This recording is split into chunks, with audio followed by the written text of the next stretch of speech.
ಸುದ್ದಿಸಾಕ್ಷಿ news ಚಾನಲ್ಗೆ ಸ್ವಾಗತ.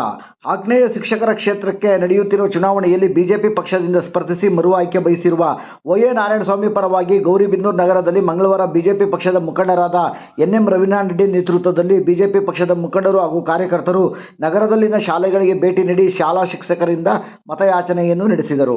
ಈ ಸಂದರ್ಭದಲ್ಲಿ ಮುಖಂಡರಾದ ಎನ್.ಎಂ. ರವಿನಾರೆಡ್ಡಿ ಮಾತನಾಡುತ್ತಾ, ಆಗ್ನೇಯ ಶಿಕ್ಷಕರ ಕ್ಷೇತ್ರದಿಂದ ಸತತವಾಗಿ ಚುನಾಯಿತರಾಗುತ್ತಿರುವ ವಿಧಾನ ಪರಿಷತ್ ಸದಸ್ಯ ವೈ.ಎ. ನಾರಾಯಣಸ್ವಾಮಿ ತಮ್ಮ ಜವಾಬ್ದಾರಿಯನ್ನು ಅತ್ಯಂತ ಸಮರ್ಪಕವಾಗಿ ನಿರ್ವಹಿಸಿ ಶಿಕ್ಷಕರ ನೆಚ್ಚಿನ ನಾಯಕರಾಗುವ ಮೂಲಕ ಆತ್ಮಬಂಧು ಎನಿಸಿಕೊಂಡಿರುವ ವೈ.ಎ. ನಾರಾಯಣಸ್ವಾಮಿ ಈ ಬಾರಿಯೂ ಅತಿ ಹೆಚ್ಚಿನ ಮತಗಳಿಂದ ಗೆಲುವು ಸಾಧಿಸಲಿದ್ದಾರೆ ಎಂಬ ವಿಶ್ವಾಸವನ್ನು ವ್ಯಕ್ತಪಡಿಸಿದರು.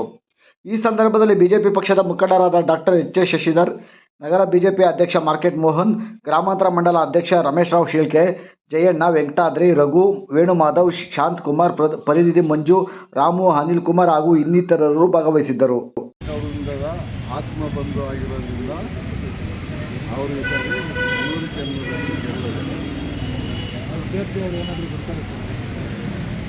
ಅಭ್ಯರ್ಥಿ ಬಂದರೂ ಬರಬಹುದು, ಹೇಳೋಕ್ಕಾಗೋದಿಲ್ಲ. ಅವ್ರ ಪರವಾಗಿ ನಾವೇ ಎಲ್ಲ ಮಾಡ್ತಾಯಿದ್ದೀವಿ. ಅವ್ರದ್ದು ಟೀಮ್ ಇದೆ, ಟೀಚರ್ಸ್ದು ಅವ್ರದ್ದೇ ಆದ ಪಡೆ ಇದೆ. ಅವರೆಲ್ಲ ಚೆನ್ನಾಗಿದೆ ಅನ್ನೋ ಮಾಡ್ತಾಯಿದ್ದಾರೆ. ಬಂದರೂ ಬರ್ಬೋದು, ಹೇಳೋಕ್ಕಾಗೋದಿಲ್ಲ. ಕಾಲಾವಕಾಶ ಶಿಕ್ಷಕರ ಸ್ಪಂದನೆ ಯಾವ ರೀತಿ ಇದೆ ಸರ್? ಹೇಳಿದ್ನಲ್ವಾ, ಇರ್ತಾರೆ ಅಂತ. ಆತ್ಮಬಂಧು ಅಂದಮೇಲೆ ಮುಗಿತು.